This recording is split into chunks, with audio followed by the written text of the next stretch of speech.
So hi guys, welcome back. ఈ రోజు అయితే మన దగ్గర 3 different types of ear phones అయితే ఉన్నాయి. ఈ 3 అయితే నేను విడివిడిగా అయితే బై చేయలేదు, 3 కలిపి కాంబోలో కొన్నాను. ఎంత కొన్నా అనుకుంటున్నారో ఒకసారి గెస్ట్ చేసి కామెంట్ చేయండి. లాస్ట్లో అయితే నేను దీని రేట్ అయితే చెప్తా. ఇంకా చూసుకున్నట్లయితే ఈ 3 కూడా మనకి 3.5mm జాక్తోనే రావడం జరుగుతుంది. ఇంకా చూసుకున్నట్లయితే ఇక్కడ ఈ 2 ఒకలా ఉన్నాయి, ఇదొకటి వేరేలా ఉంది కదా. ఒకసారి మనం ఓపెన్ చేసినప్పుడు చూద్దాం ఏం డిఫరెన్స్ ఉందో అసలు ఏంటన్నది. సో ఇవి మనకి దాంట్లో వచ్చిన ఇయర్ ఫోన్స్ అయితే ఈ 2 చూసినట్లయితే సేమ్ ఒకేలాగా అయితే ఉన్నాయి, ఒకే కంపెనీ నుంచి వచ్చాయి. ఇంకా కలర్స్ మాత్రమే డిఫరెంట్. ఇంకా ఇది చూసుకున్నట్లయితే చాలా లో క్వాలిటీగా ఉంది.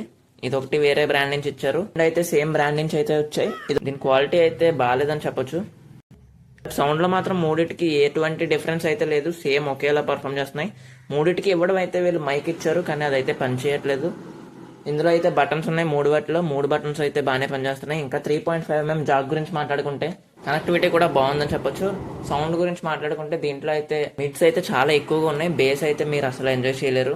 మీరు ఒకవేళ హై వాల్యూమ్ గనక వెళ్తే దాంట్లో అయితే అసలు మీకు బేస్ అనేది వినబడదు, మొత్తం మిడ్స్ ట్రేబుల్సే. వోకల్స్ నచ్చే వాళ్ళకి మాత్రం ఇది చాలా best option. Only vocals lovers అయితే ఇవి తీసుకోవడానికి అసలు ఆలోచించాల్సిన అవసరమే లేదు, తీసుకోవచ్చు ఈజీగా. ఇంకా ఈ 2 చూసుకున్నట్లయితే white and black same designing తో వచ్చాయి, సేమ్ కట్స్ వచ్చాయి. వాటి యొక్క డ్యూరబిలిటీ పెంచడానికి అయితే వీళ్ళు కట్స్ అయితే ప్రొవైడ్ చేశారు.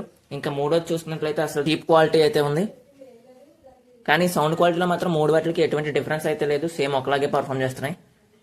సో దీని రేట్ అయితే 120 రూపీస్ దొరికే నాకు 3 కలిపి. మీరు కనుక తీసుకోవాలంటే లింక్ డిస్క్రిప్షన్లో ఉంది.